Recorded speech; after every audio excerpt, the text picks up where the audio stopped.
My name is Ed Nardi, Chair of the Natural Resources Commission, and I am calling this public meeting to order at 7 p.m. Tonight's NRC meeting will be a hybrid in-person and Zoom meeting. We have a microphone set up on the commission table, and plans will be projected through the TV monitor.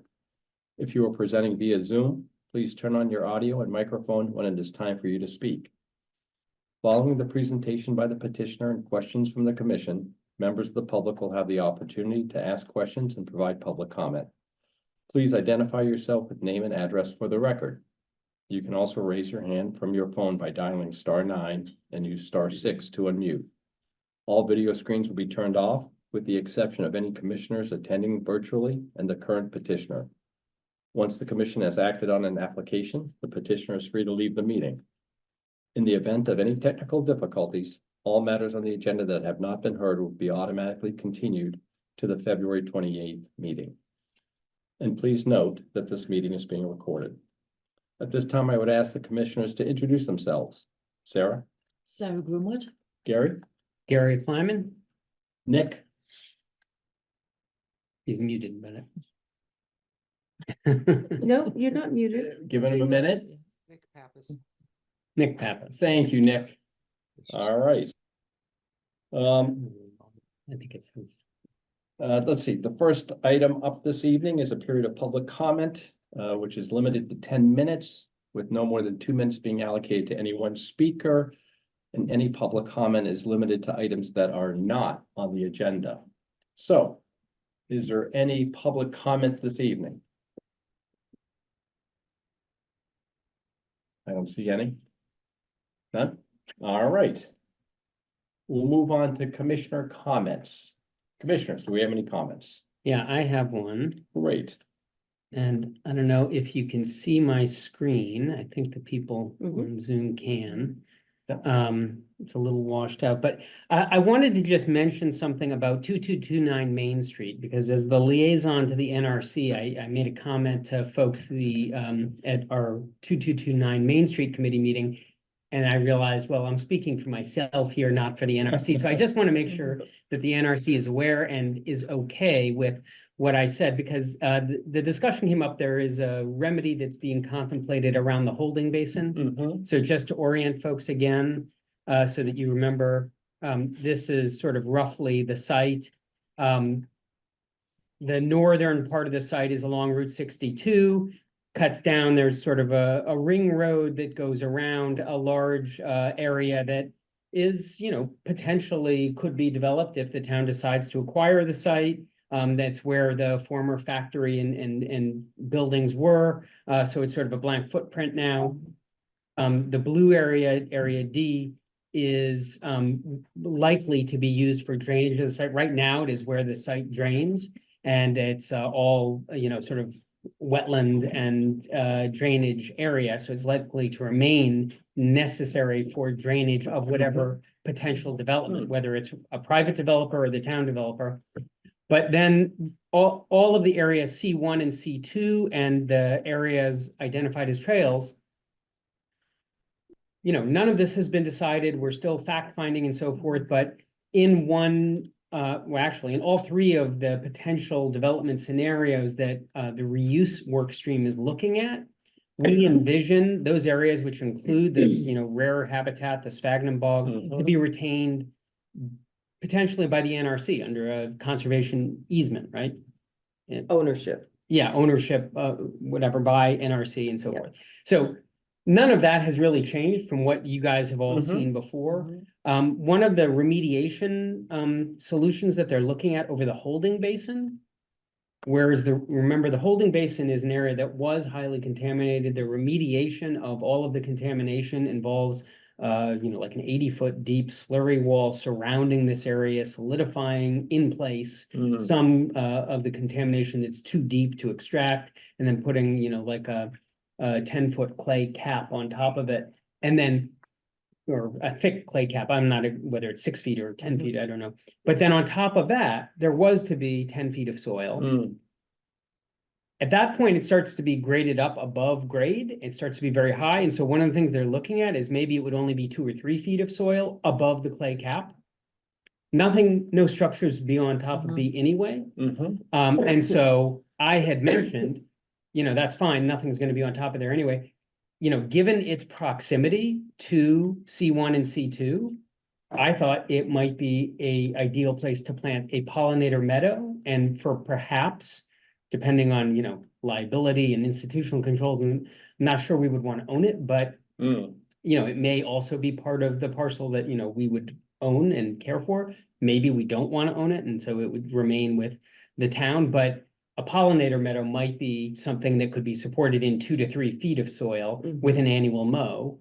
So I put that out there as something that, we could look at as one possibility, and that I, wanted the NRC to think about that and see whether, you agree with that. And then the other thing, I think, Delia has heard this before, but I just wanted to make sure the rest of the NRC is aware. The other issue is around the very southern edge of A4.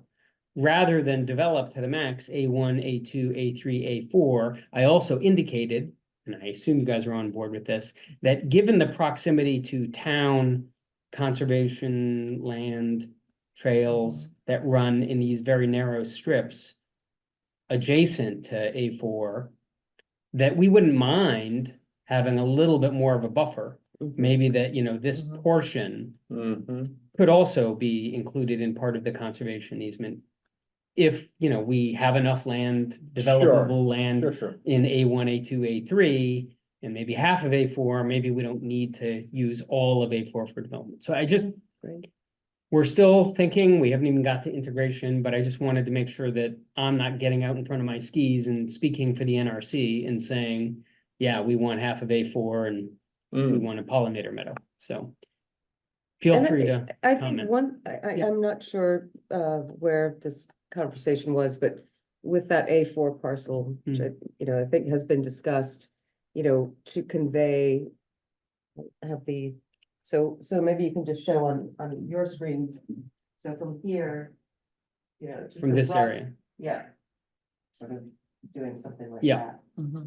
Right. Which would provide the buffer between, this conservation out here and this one. And Gary, what's the topography out there? As I recall, only having been on site once, does it rise up towards the backside of the site? I think? Yeah, so towards the south, towards Black Birch, you're up on a rise, you're on a hill. So this path, this existing path that's shown here off of the property is overlooking, and there was some contamination down here in A3, tailings, and they've removed the tailings now. They're chasing little residual bits of contamination, trying to figure out how deep they have to dig to remove all of the contamination. And then what's left will be, pretty much clean, and then they'll put 10 feet of soil on top of that, or it's not all 10 feet, it's some areas it's 3 feet, other areas it's 10 feet, depending on the level of contamination that was identified. But all of the contamination is being removed. That's all already in process. All of the tailings have already, I believe, been removed.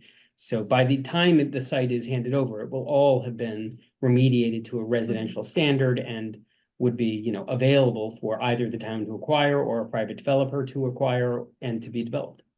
But just in terms of expressing NRC preferences, I am sort of going ahead thinking, that, extending that buffer to make that existing trail not, on the edge of something, but in the middle of something, would be a nice addition to the. But you don't know how many feet of soil we're gonna have in A4 yet. I mean, it varies depending on where the thing is, but it is, to Ed's point, from this rise up here, sloping downward down to this road. So it's sort of a, a gently sloping away area. And, if I would think that would make sense in the sense of given the topography a little bit and the buffer, I think that's a good suggestion. Yeah, in terms I of was that just aspect. wondering how many feet of soil you would need to have shrubs and trees. If you wanted to. Well, it's all soil now. So whatever they take out will be replaced. That's the question, is like, if they Oh, find. so you're not gonna have the concrete base in this section then? No, No, that's A3 and A4 don't have Okay, any okay, concrete. The only okay. place that has a concrete footing right now is A1. Okay, got it. And then where this is labeled viewing platform, there was some, it was Yeah, used so for a the landfill. buried, Yeah, so there's some stuff that's buried there that they are extracting, and then they replaced they're everything with just- clean fill. But the only place right now that Okay, got it. where there are foundations, I think is within A1, and then over on A3, they've now built a small building that is a Mhm. pump house. Mm. Is being used for one of the remediation actions. And that'll stay there for a while until the pumping. The pump house across the road will Yeah. remain for 30 years. Yeah. This pump house that they built for A3, they anticipate that being like a 2-year Oh, okay. extraction, and Oh. then I think Mhm. they plan to abandon that Oh, house. that's pretty good. and That's pretty fast. Whoever takes over, I don't know exactly how long, but at some point. Yeah, that'll go. And I like the idea of a pollinator meadow, right? If you have Mhm. shallow soils, like Yeah. 3 feet, right? I mean, I'm not sure what else you wanna do I'm sure they don't want anything piercing that cap, if you Mhm. will, right? Yeah. So, Anyway, I will stop sharing. I don't mean to dominate. the no, meeting. thank I you. just wanted Yeah, to- I think it's appreciate the update and just as a commissioner, I think those are all good suggestions and good push in terms of the discussion at 229 Main Street. Thank you. Yeah, sure. All right, any other commissioner comments? No. All right. Let's see, director's update. Please. So I think everybody's aware about MCI Concord closing. Just to give you a little bit of an update on that, which you may be as familiar with as I am, but it's closing on June 30th, 2024. It was a little bit of a surprise Mhm. to everybody to learn about this, but it is a potential opportunity for the town. DCAM will be facilitating the lease or sale or transfer of the property, which might be a competitive bid or a sales partnership with the town. There is the existing wastewater treatment facility at the MCI facility that serves the MCI facility as well as the prison farm. And the state police barracks, and then I think there's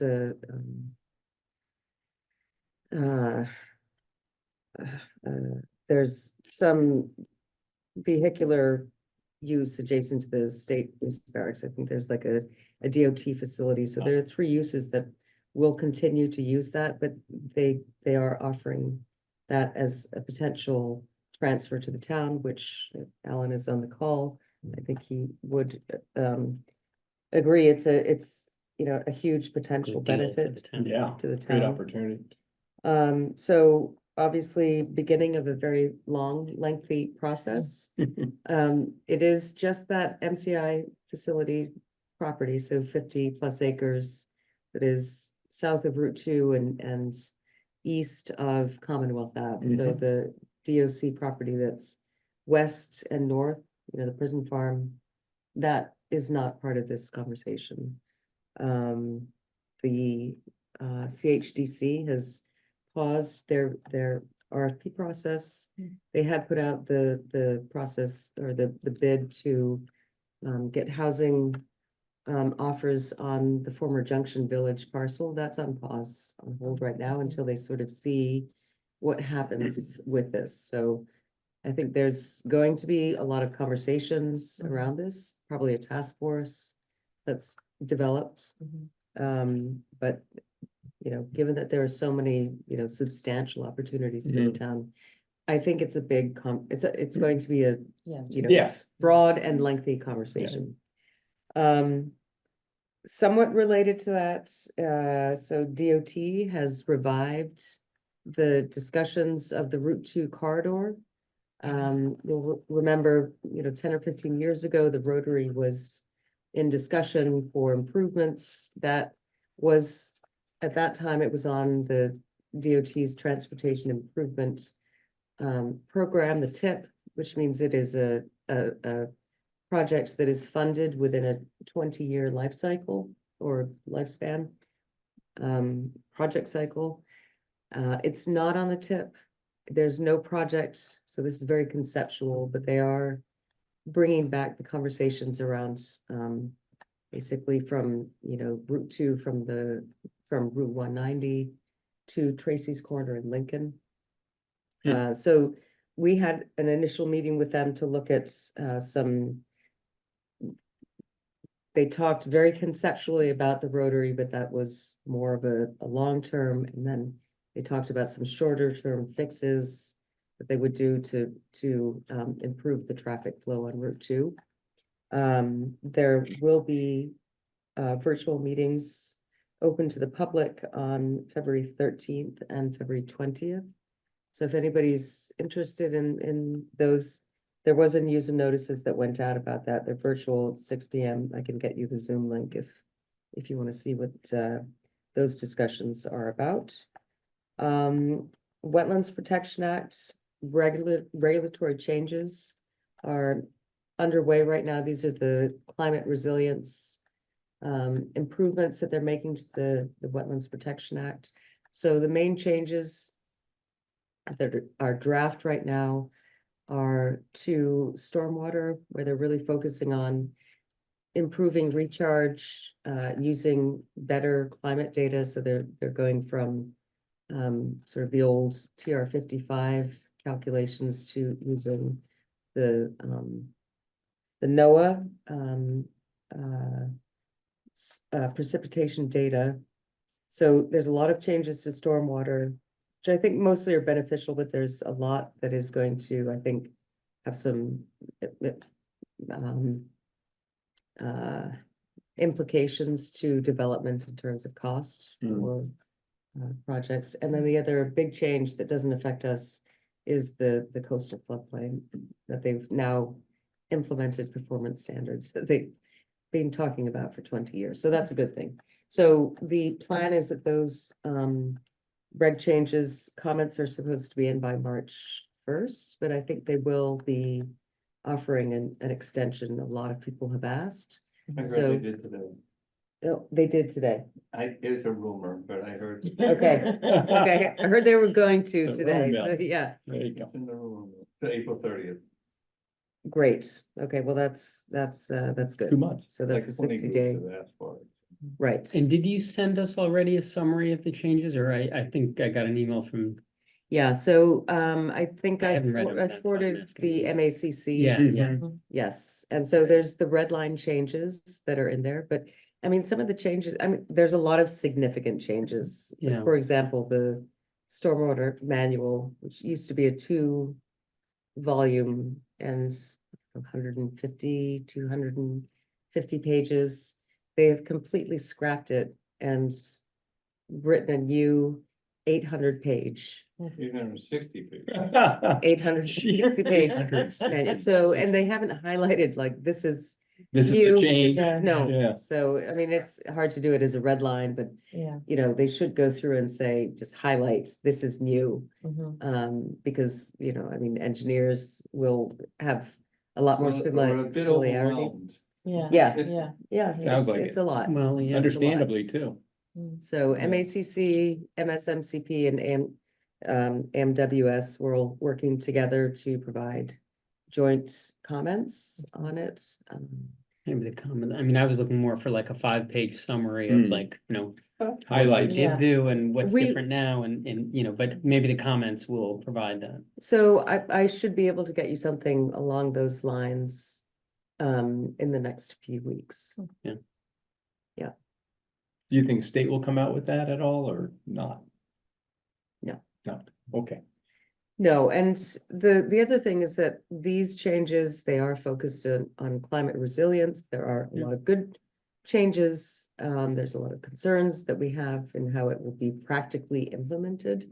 But DEP has indicated that they recognize that there's other things that, you know, commissions have asked for a long time that are not being addressed. Mhm. So they're taking comments for the 2.0 changes that they say that they're already working on. So things like, you know, somebody wants to amend an order of conditions and they have 10 square feet more of impact to a resource area. That's not an amendment under the regular, you cannot amend. So things there should be some flexibility that if there's a de minimis increase of impacts, that can still be considered an amendment Mhm. rather than a new notice. Refile, yeah.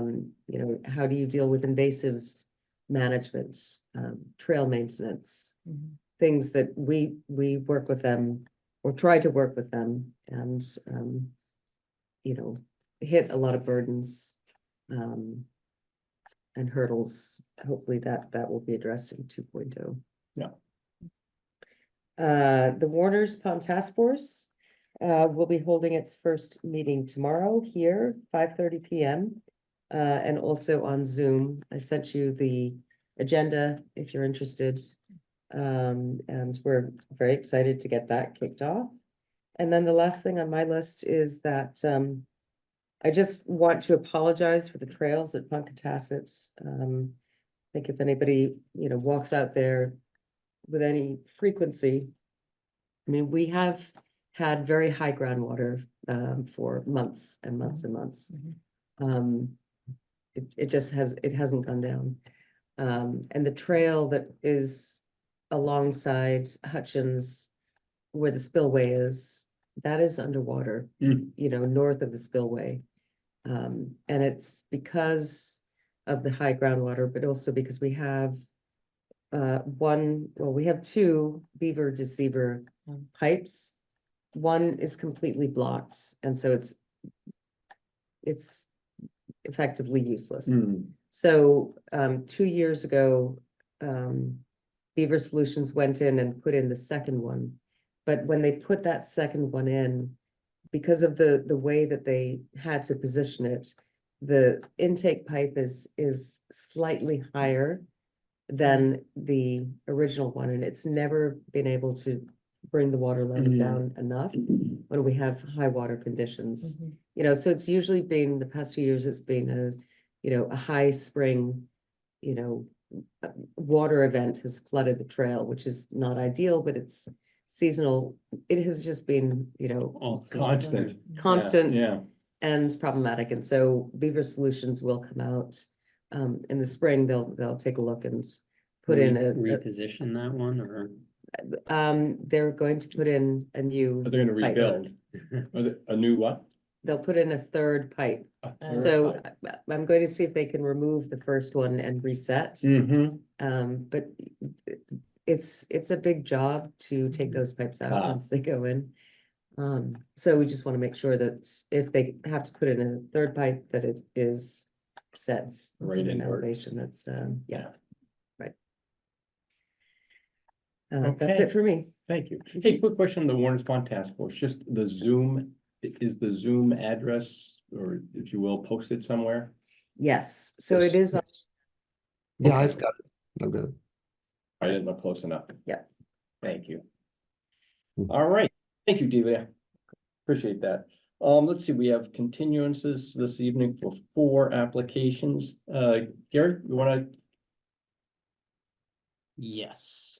I move that we continue without discussion to our February 28th meeting. Notice of intent, 166 Commonwealth Avenue, DEP file 137-1643, as well as notice of intent, New England Deaconess Association, DEP file 137-1659. Notice of intent, Labadini, DEP 137-1641.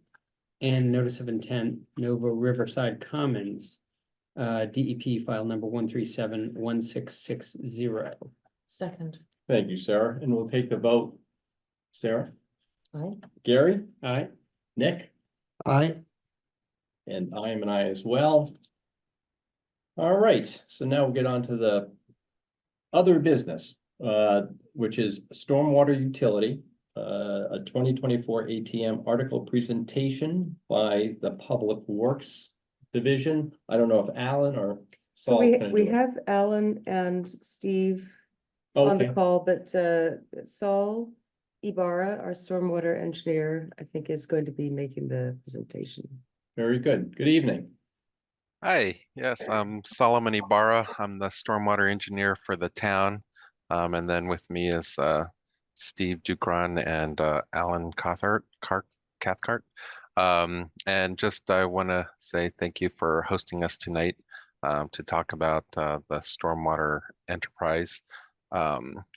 And so I wanted to start with a little bit of background on why we've started on this initiative to adopt a stormwater enterprise. We kind of, in CPW, we refer to it as the orphan utility. We have, water, we also have sewer, and those utilities have their own funding mechanisms in the form of enterprise funds. Traditionally, the stormwater program has been funded through the general fund, and those funds that have been allocated for stormwater have been kind of inconsistent and insufficient. So the existing funds that were received just aren't meeting the need that the stormwater program needs.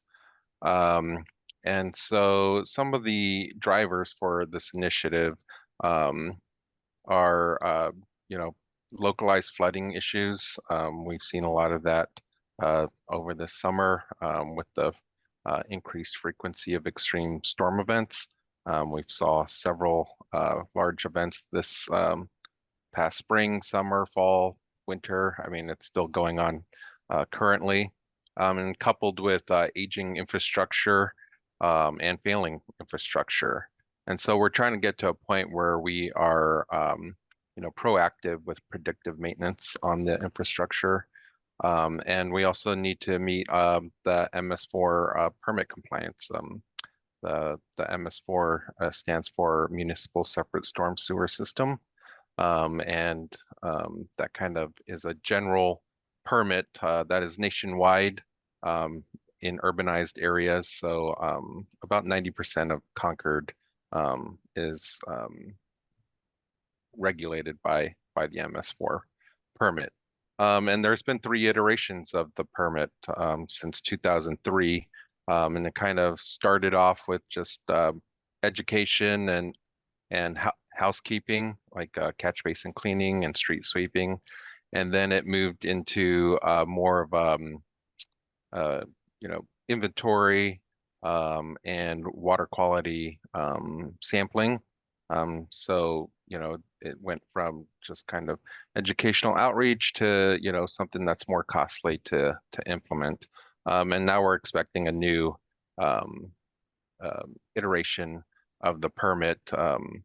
Hasn't been put out yet, but we're expecting it to be very soon. And that's probably going to focus more on just kind of repair and improvements of the drainage system and maintenance as well. So with each iteration, it's been it's been more complex, which equates to needing more funds. And so the first step in adopting the enterprise fund is just to kind of look at, what's the budget for what are the budget needs for the stormwater management program? And so, like I mentioned, the MS4 permit is one of the drivers. And just to note, if we're not in compliance, if we're in non-compliance of the permit, we could be looking at $5,000 to $50,000 per day of non-compliance.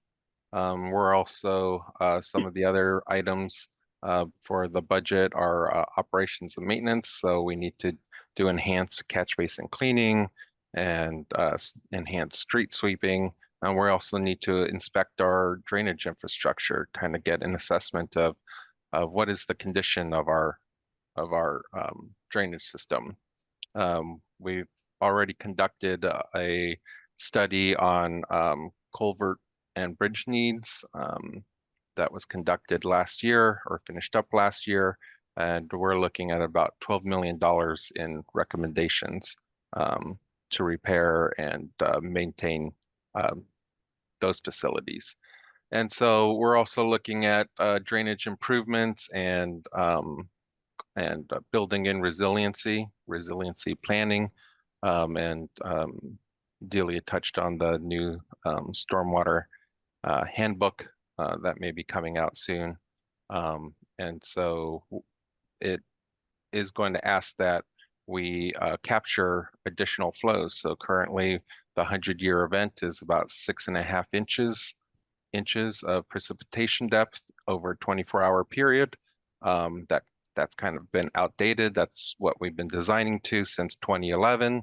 And now it's moving to NOAA Atlas 14, which is going to be probably around 9 inches of precipitation capture. So, we'll calculate what kind of flows are entering the system, and we'll need to upgrade from there. So the stormwater handbook is, it's for new development, but if we want to reduce and mitigate the flooding in town, we're going to need to increase capacity to meet that 9.5 inches or so of precipitation depth. And then also we're also looking at what the needs are for staffing and equipment to implement all of this. So all of those things coupled together, we're looking at a budget need of about $1.5 to $2 million per year. And so, well, then how would a stormwater fee work? So a stormwater fee is a payment for stormwater management, operation and maintenance provided by the town. And the stormwater fee would be collected from property owners, and specifically the impact that that property has on the drainage system, and with an assumed usage of roadways and sidewalks. And then all the funds that are received through the enterprise fund would be solely used for stormwater, the stormwater management program. And an enterprise for stormwater isn't a novel idea. It's been around a while. In Massachusetts, we have about 22 stormwater enterprise funds. One of the earliest ones that I know of is in Reading, Massachusetts, that was adopted in 2003. And the majority of these stormwater enterprise funds have been adopted by towns probably just in the last 5 years or so, in correlation with the increased funds needed to implement the MS4 permit. And so, so the rate structures for an enterprise fund, there could be different options. One of them is a simple set structure. So you're looking at a flat rate for residential units and commercial units, or by land use type. So larger facilities, state-owned lands, maybe, like MCI, which might become town-owned eventually, but so these larger facilities.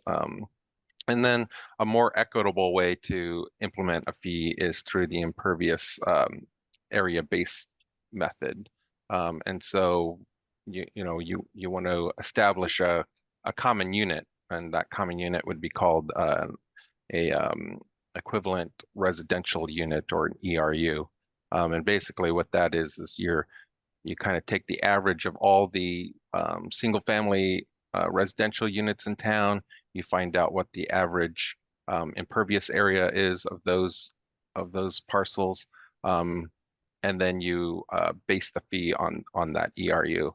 And so in our analysis so far, we're getting a number around 5,500 square feet for a base ERU unit. And then from that ERU, you can have a flat rate. So you could say, one ERU is $100. And then, from there you can tier the system. So you could say from, say 0 to 5,000 square feet, you pay $100, 5,000 to 10,000, you might pay $125. And so that's how those fees would be calculated. And then for the commercial unit, it would be probably proportional to the ERU. So if the commercial facility has 20,000 square feet of impervious area, that would be 4 ERUs, so $400. And so the rates would be based on the actual costs for stormwater management. So if we find that we have a $2 million budget need, then we wouldn't exceed $2 million a year in enterprise fund revenue. And so going forward, we're continuing our analysis for the rate structures. And we plan to go to town meeting this spring. And the article that we'll present at town meeting is solely asking for adopting the enabling legislation for the Stormwater Enterprise Fund.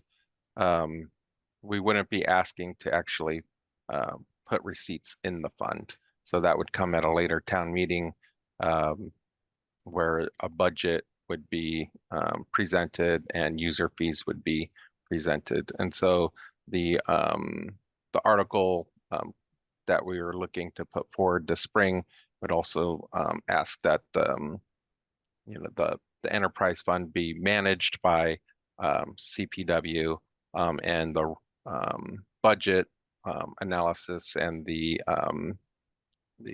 rate program would be recommended through the Public Works Commission. And that's kind of where we're at on the Stormwater Enterprise Fund. It is a great need that the town needs. The general fund hasn't been working for the stormwater management program. So we're looking for support on moving this forward. Thank And- you for the presentation. Appreciate it. Mhm. I have a question. So when you consider the rates for, say, well, any property, not just residential, and you're saying you're looking at amount of impervious land, would you ever consider, or is there any precedence for considering whether there's a lot of native plants there instead of just normal lawn, where people have, like, for example, converted their lawn to native plants? Because I would have thought that would help with getting rid of water with drainage. Sure, yeah, we are looking at a credit system.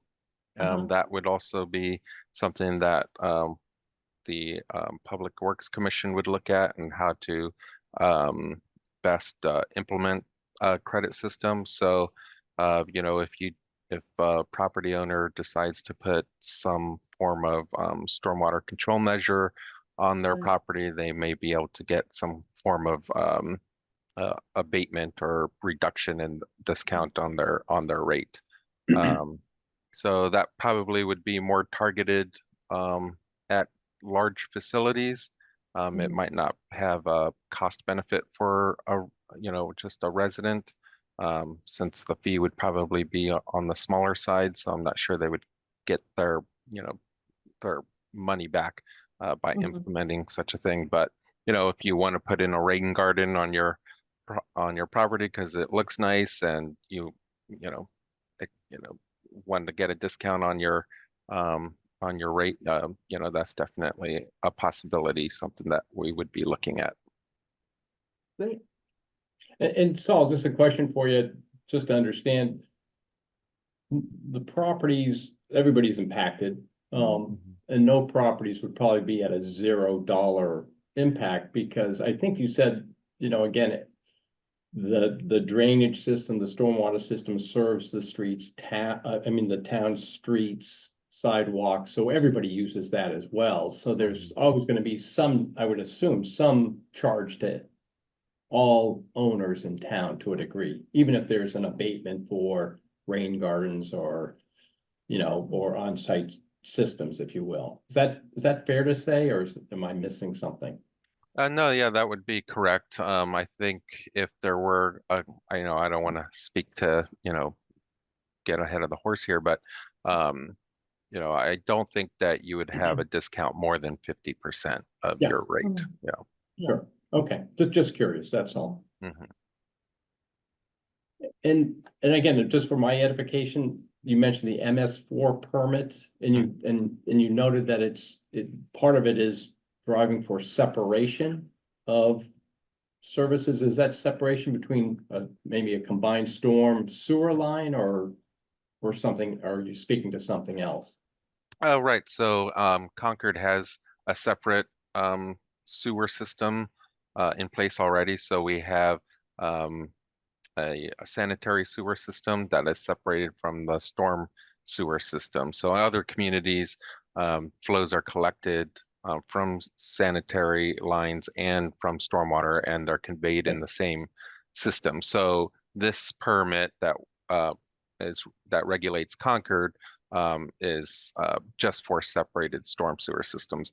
The combined sewer systems are governed by NIPDAS, which is a kind of a related permit, but not specifically for stormwater. Got it. Thank you. Mhm.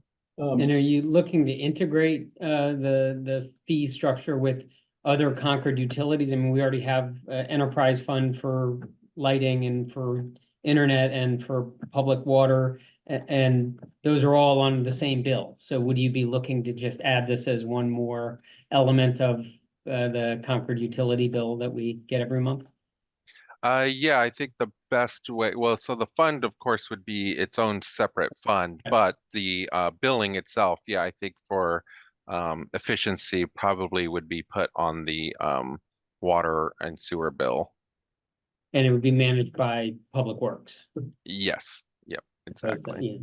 Yeah, you got two that are managed by Light Board, and now we'd have two that are managed by Public Works. Yeah, and I think in the article, I think there is some language that, that it would be paid annually or, but not more than quarterly. So, and, with other towns, just an idea for rates, most towns in Massachusetts, the rate's probably about 150 to 225 per year.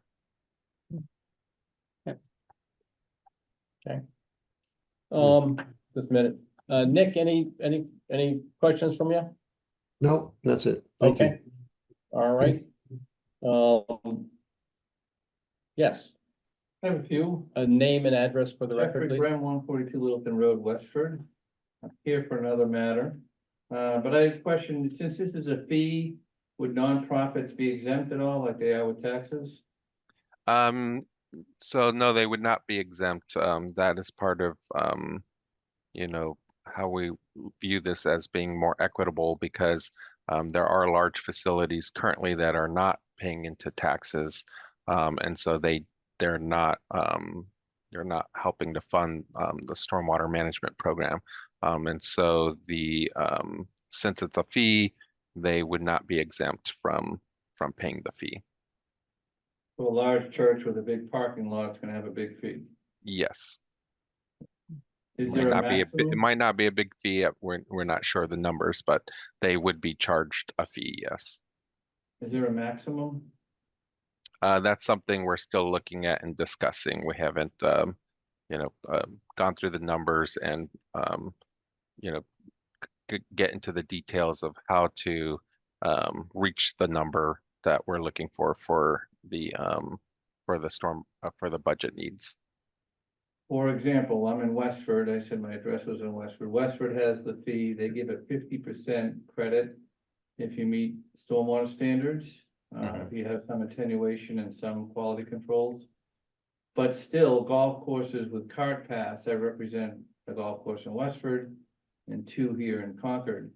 Golf courses with their big buildings and maintenance garages, their cart paths, it adds up to a lot of money for those facilities. Is there a credit being proposed so that they can utilize some of their I mean, even a credit at 50% is still a big bill. We're talking about like $9,000 a year. So that's why I'm asking, is there a maximum? Yeah, again, we haven't gone through that assessment to determine if there would be a cap. Large facilities like that, they have large fees because they produce a lot of runoff. Yeah, but a lot of it they control on site. Yeah, I don't think we want to get into Okay, it, if you will. It's just questions. Thank you. Okay. Let's go out for public comment. Any public comment regarding this discussion on stormwater? I don't see any. All right, well, thank you very much, guys. Really appreciate the primer on the stormwater fee proposal. Thank you. All right, appreciate your time. Thank you so much. Yeah, likewise. Thank you. All right, we are moving on to our our first continuance of the evening. That's a notice of intent. For 359 Old Bedford Road, DEP file 137-1662. And I think we have Oxbow on it, right, Brian? That one would be me. Oh, is that right? With 359 Old Bedford. Oh, I'm sorry. Yep, I'm one behind. Yep, thank you. Yeah, no problem. All right, so I guess I'll start by sharing my screen here. We submitted a revised version of the wetland permitting plan a couple weeks ago. I will just quickly go through some of those changes here. One, we've sort of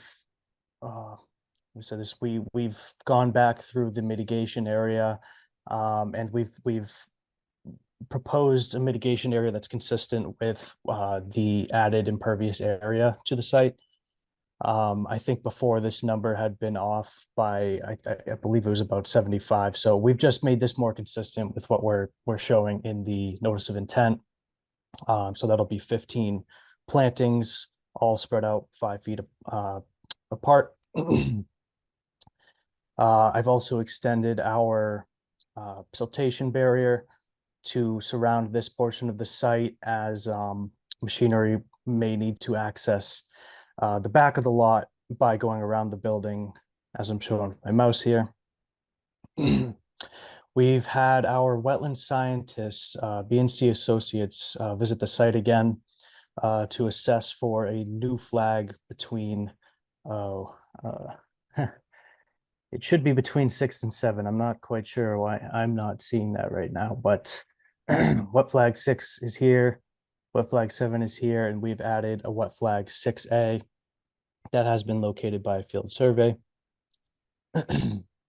Now, this did bring our proposed structure closer to the wetlands than it was previously, but it is still no closer than existing conditions. And next we have the fence. We've had our survey go out and locate this fence back here that was not previously shown. The applicants also provided proof of approval from the Conservation Commission via an RDA with file number 16-20. And I believe there was one more thing here.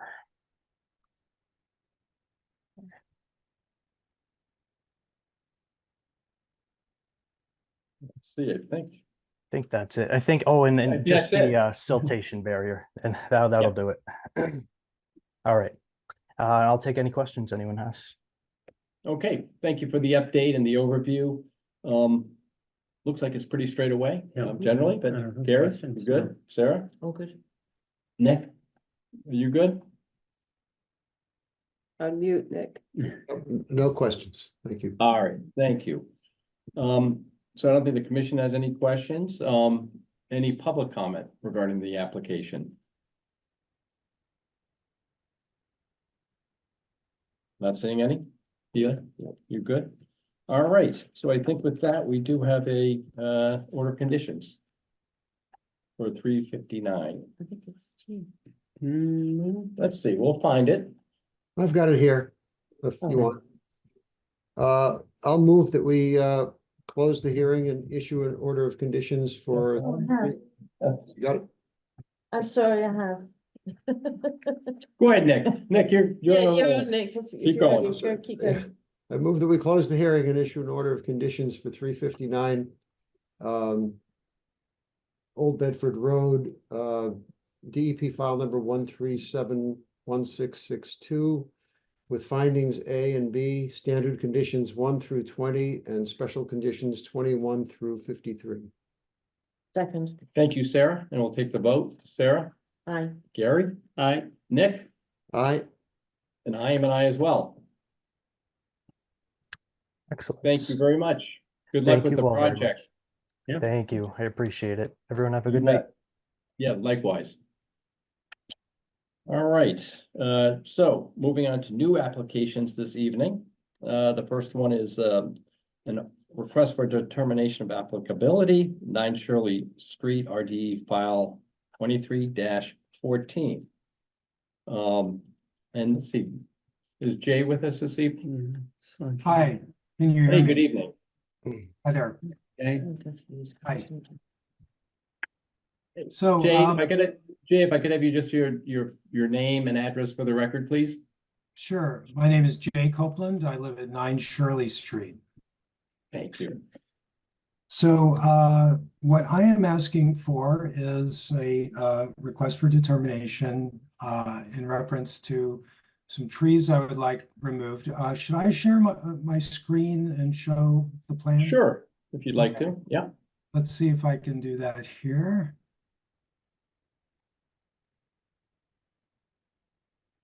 Do you see that? We Yep. can, thank you. Okay, so this is our home at 9, and we are neighbors with Cousins Conservation Land right here behind us and the Assabet River. And this faces south, and what we want to do as part of our overall project to reduce our carbon impact of our home and our lifestyle is to put some solar panels on the roof. When we consulted with a installer, they said you have a bunch of trees that would basically make your solar panels useless. And so we looked into whether keeping the trees had a better carbon impact than putting on the panels, and it looks like it's a pretty strong argument for getting the solar panels. And so I retained a New England Tree Masters to give me a quote. I have that lined up. They're going to stage the crane here if we get approval.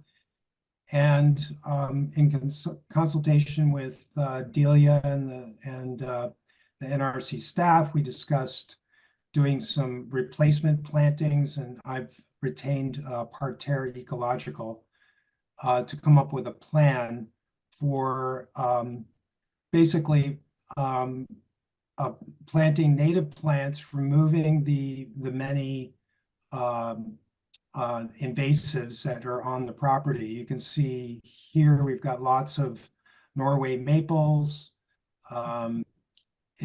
There's garlic mustard, greater celandine.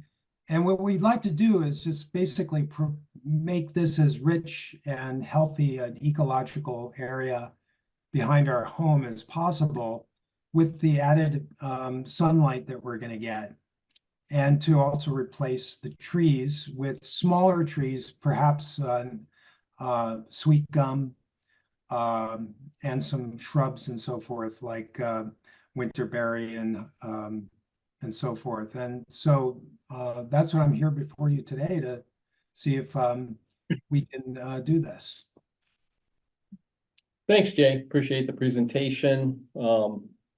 You know, I guess it's not every day we go cutting down trees for, you know, if you will, home improvements, but this certainly is a different type of home improvement in terms of the solar panels. Certainly the Norway maples are not helpful.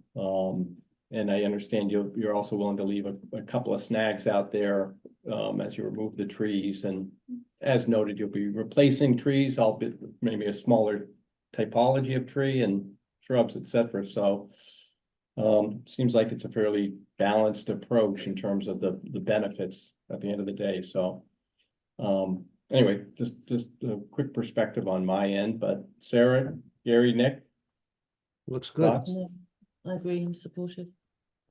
I agree. And seeing as it looks like you have heat pumps on your house already, getting Yes, the we, electricity from sun. Very good. Yeah, we removed our gas boiler and completely, so we didn't do the hybrid approach. We went all heat pump. And we put a lot of insulation into the house in a recent renovation, and we got rid of our gas dryer and our gas hot water heater. So we're inching in toward, trying to be as fossil fuel free as possible. Great, Yeah. all right. So I would say, especially with the leaving of the snags, we're doing a good thing here. So Yeah. I like that. All right. Any public comment regarding this application for 9 Shirley Street? Okay, I think, well, with no comments, I think we have, a determination this evening. Sarah, you want to take that? Yeah, sure. So I move that we issue a negative determination, number 3 for 9 Shirley Street, which is RDA number 2314, with the following conditions. Number 1, a pre-construction conference will be held with DNR staff prior to commencement of the work. And 2, after the project has been completed, the applicant shall submit a letter to the NRC stating that all work has been conducted in accordance with all conditions of this determination of applicability. Any changes from the RDA shall be described. Second. Thank you, Gary. And we'll take the vote. Sarah, Aye. Gary, Aye. Nick, Aye. and I am an I as well. Thank you, Jay. Appreciate the presentation and good luck with your project. Thank you very much. All right, good evening. All right, next up, notice of intent, 337 Harrington Avenue, DEP file 137-1663. Let's see, I think this is Oxbows. Yep. All right. Who do we have this evening? Hi, Kyle Cormier with Oxbow Associates, and the applicant owner is here as well, Nicholas and Diana. Yeah, Good evening. just gonna pull up the plan while I'm talking.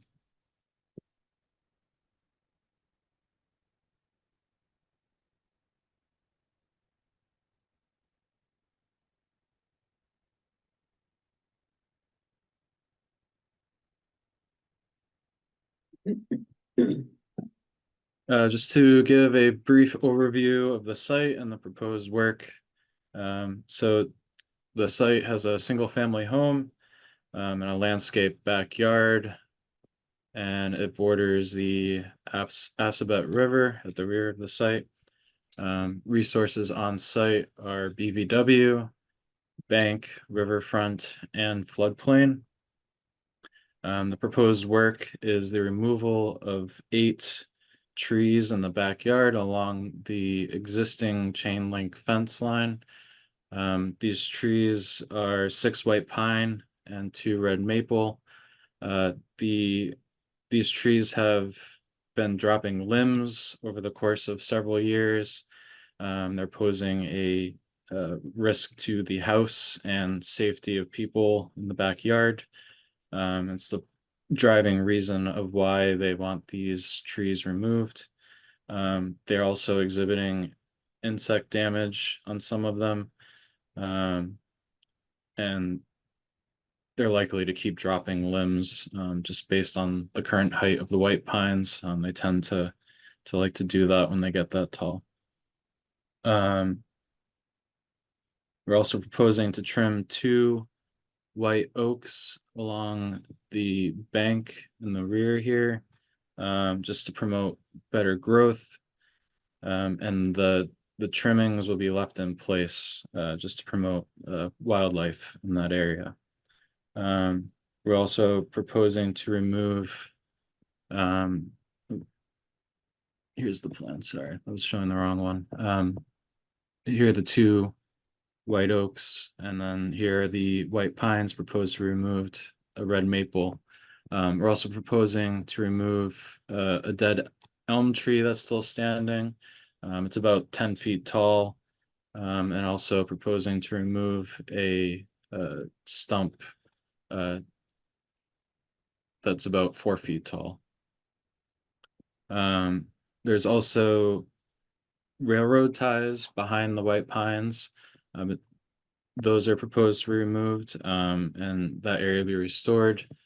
And then we're also proposing a 1 foot wide footpath to access the two trees near on the bank for the trimming, and also establishing a footpath for kayak and canoe use of the river.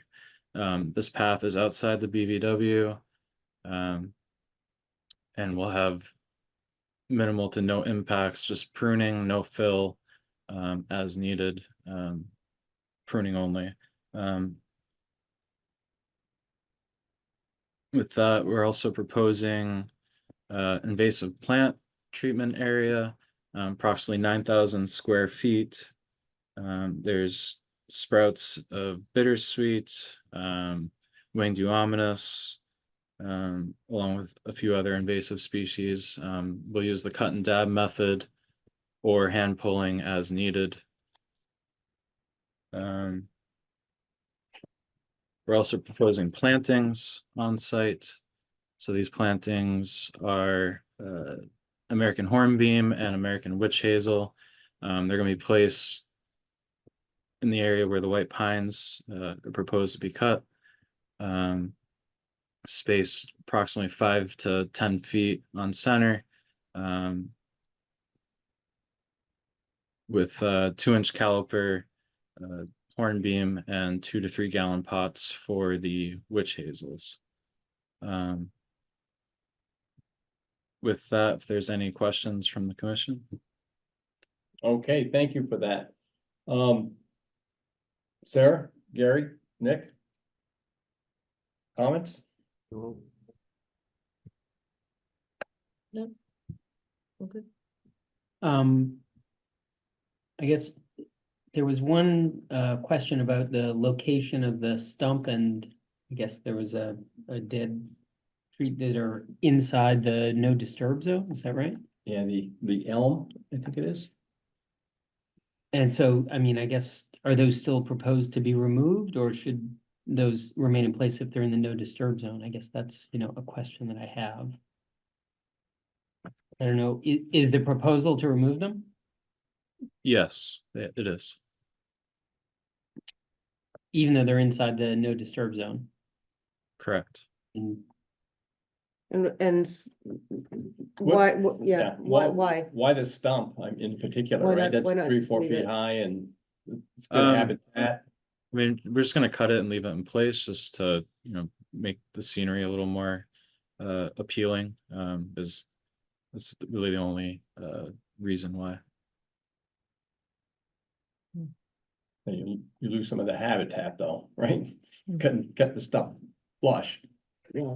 So, I mean, Yeah, I think I think maybe the thought might be is if you could leave the stump and obviously understand the dead elm, but if you could leave a snag with the dead elm, that would provide much better habitat in the no disturb zone. Okay. I mean, if you're talking about a path going between them, that makes sense to me, a footpath or something, but Sure. I don't see why they need to come out, especially since they're in that 25-foot, Mm. really nothing should be happening back there, but Yeah. trimming I forget The oaks. the oak. Trimming the oak is fine, and it's great that you're gonna leave the branches in place. Mhm.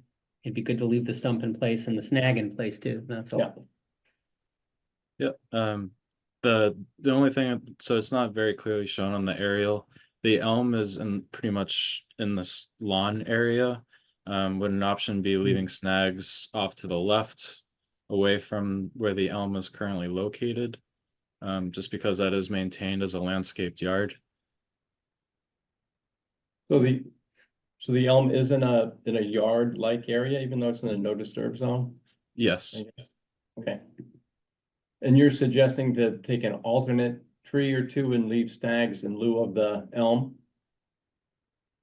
Just using the elm snags and placing it off to the west more. Not leaving it in place. Oh, like Oh, we mean cutting it and cutting it down and just just put it- dropping a leaving it. Putting it log, somewhere. dropping that Mm. cutting? you mean leaving it lying on the ground? Leaving it away from where its current location is, off to the Well, west. are you gonna stick it in the ground so that it's vertical? I mean, it's not gonna be very stable if you're doing that. No, I mean just cutting it and then laying out the limbs. That and- doesn't serve the purpose of a stag. Okay. But I can appreciate if it's in a sort of a lawn landscaped area that you don't want to have a snag. Is there an Um, alternate that they could leave as a snag, perhaps? Right, on maybe one- there are some alternates. that you One can of the other consider. trees are cut, I mean, they're cutting multiple trees, maybe they Yeah. could leave one that's a little bit Yeah. less pronounced in their landscaping. Right. Okay. I would think it's probably fair to say, Delia, if we're down to this issue. Yeah. You, So Kyle, Staff do you could have work it a, out. like a snag or one of those trees that you can identify that you would be comfortable leaving as a snag? I mean, Kind of those pines are very large, as well as the red maple. The elm would probably be the best option. But I'll discuss with the homeowner, or if they want to talk right now about it, sure. what their option, what Yeah, I their. mean, we're talking like a 10 to 12 foot high snag that remains, so it wouldn't be a threat to the house. It's really a habitat feature. So if there's one that you can identify either now or, offline. Yeah, hi folks, this is Nick. So I'm at 337 Harrington. So yeah, I'm comfortable, Kyle, with I think propose the elm. That's totally fine with us. So that this is all very minor and happy to do what makes sense here. Thank you, appreciate it. Great.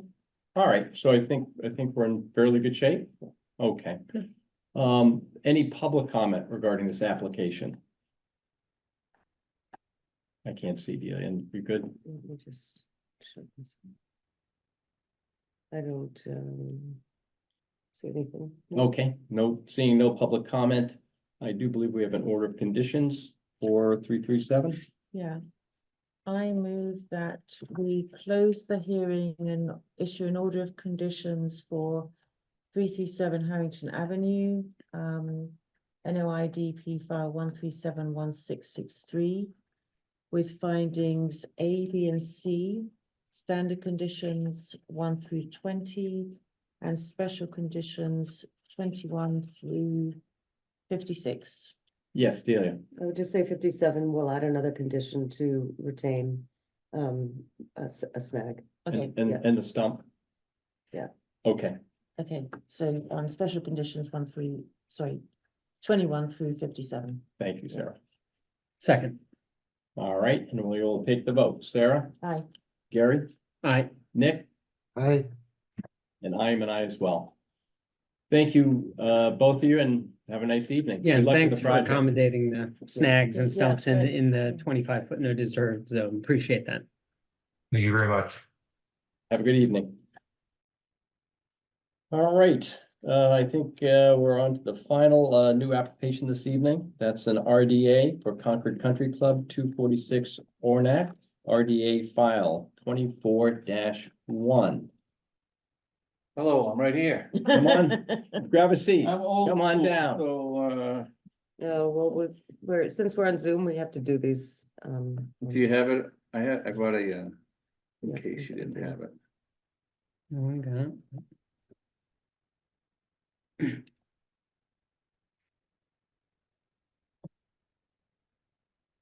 While she's doing that, my name is Jeffrey Brem with Myers and Brem Corporation. Evening. Good evening. I'm representing Concord Country Club. And I saw earlier, Greg Sincata, General Manager, is on the line, as well as Paul Rapuccio, the head of maintenance. All right, good evening, guys. All There right, we go. All right, so the first project. What's the 21. other one? We're gonna do the pickleball first, yeah. So to orient you, if you go into Concord Country Club from Ornac, and went up to the club and took a left, there's a car path, you go by all the tennis courts. And at the end of the tennis courts, should I go up to the screen? You have to follow on. There's a gravel parking area right here. Yeah, where Dealey's Mouse is, yeah. Exactly. Mm-hmm. And the plan is to remove that, part of that gravel parking area, and then that's in the riverfront. Oh, let me give you some riverfront. So this is river that was delineated by Dave Crossman, BNC Associates. And there's the 100-foot inner riparian zone, and then the 200-foot outer riparian zone. Mm-hmm. We're also near a wetland on the other side to the north, the wetland here, and there's the 100-foot buffer zone that gets near the gravel area, but it doesn't actually get in it. And for orientation, again, here are the tennis courts. The actually, this is to the north is that way. Tennis courts to the north, these are the last two courts. There's an existing building here. And then they go up the pools further north. And then this is the cart path. The first hole is here to the west. And this is the 8T to the east. There's your orientation.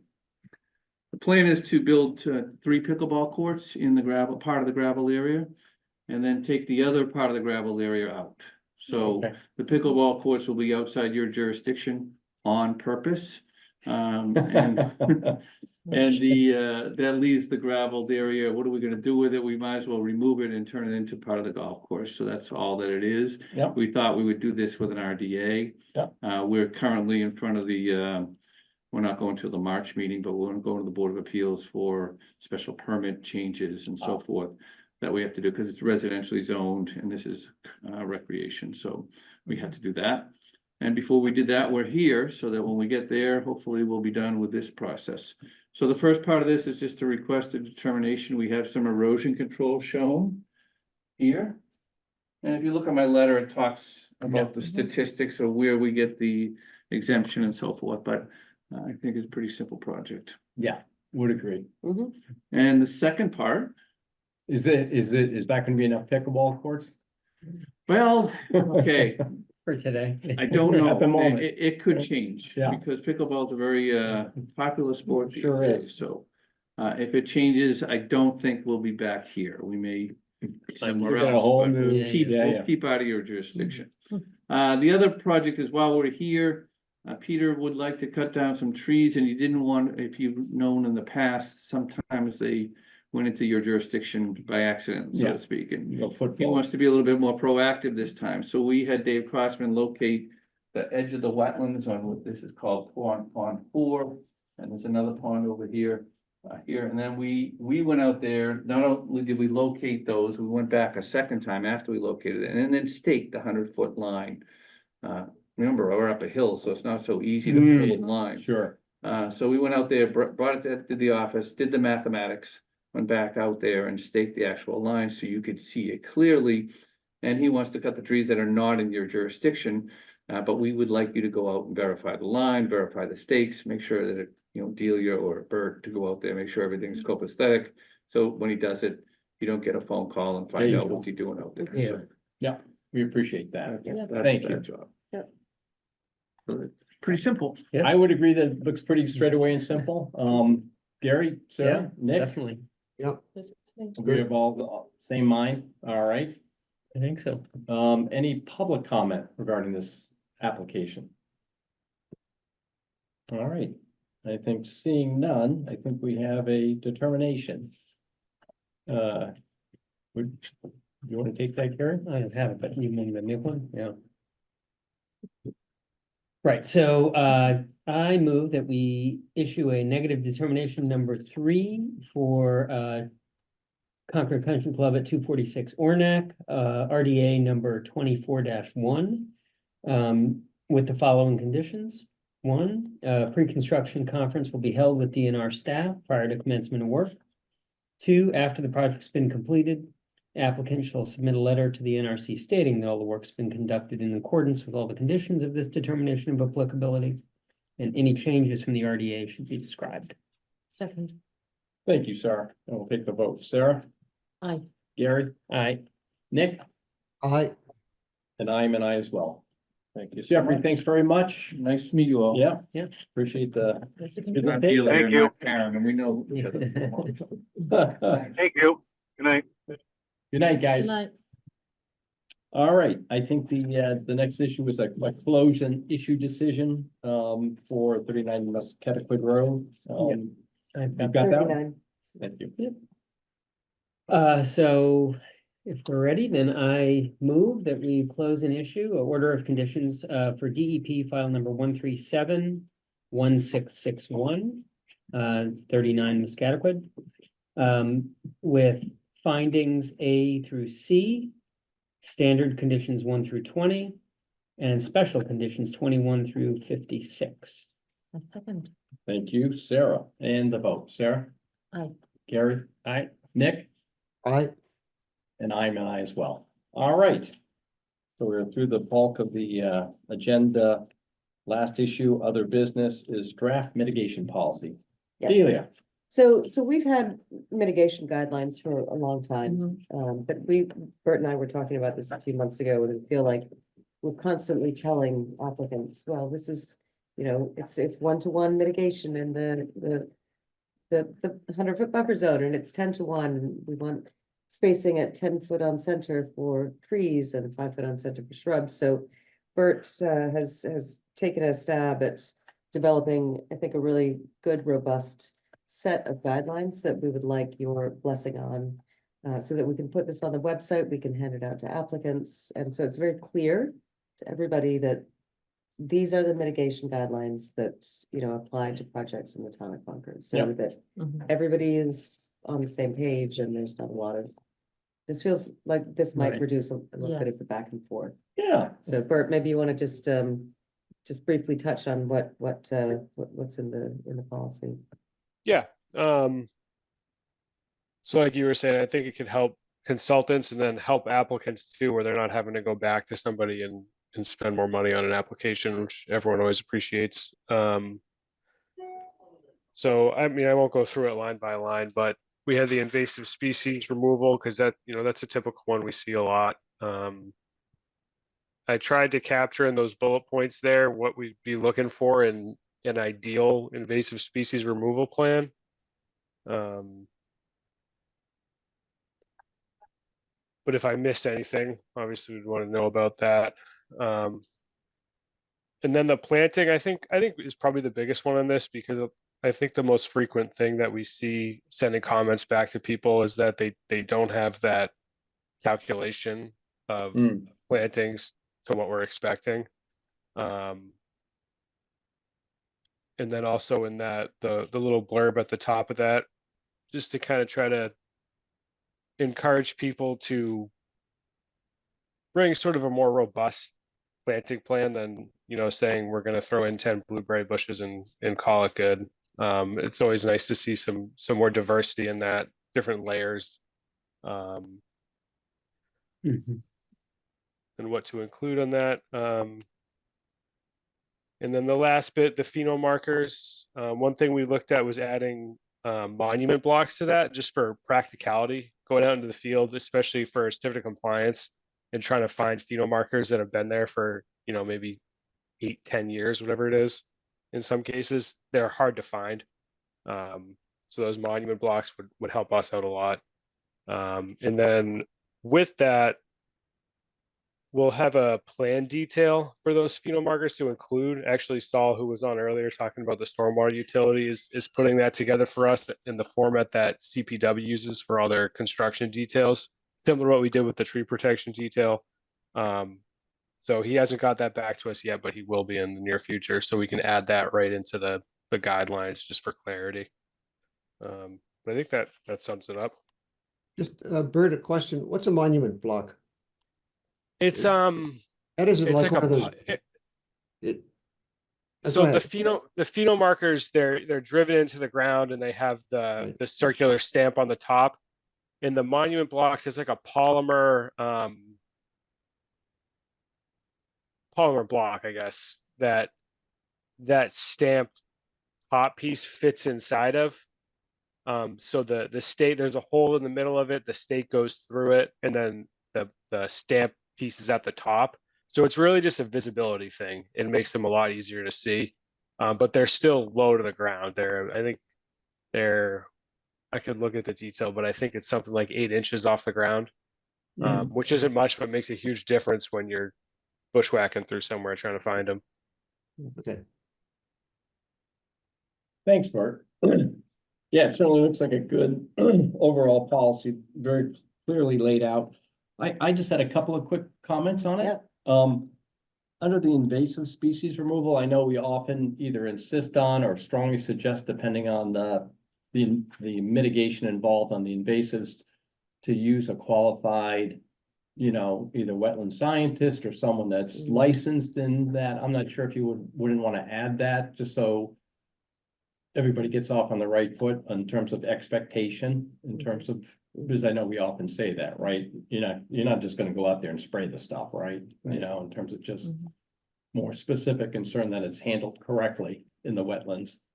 So just that thought, and then I know that on the shrubs, some people have proposed small shrubs, and I think Bert and Dealer, you've said that instead of 5 foot on center, those would be more like 2 feet on center. So maybe just including in the shrubs, if they're of a smaller type, they would be 2 foot on center. Obviously TBD what those. Or do you want to emphasize what gallon pot the shrub has to be in order to be 5 feet on center? So it's just a question in terms of, because I know that's come up a couple of times when people have proposed very small shrub-like elements. So that's, anyway, those are just a couple of comments. And then the only other thought I had was, I know a lot of some people plant their own plants. Oftentimes they use landscapers though, right, to do their planting, and maybe to protect them and also to protect the growth cycle for 2 or 3 years.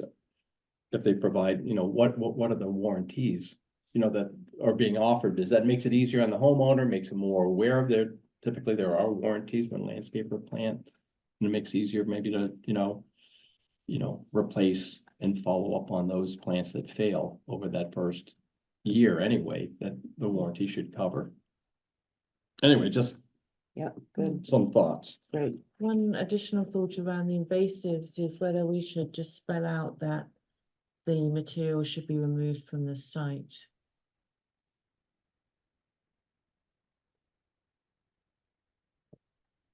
Right, in terms of Yeah, disposal, you're supposed, yeah. basic disposal criteria or something, Right. yeah. That's a good. Yeah, that's good. Oh, Yeah. that'll clear up a lot of, like you say, back and forth.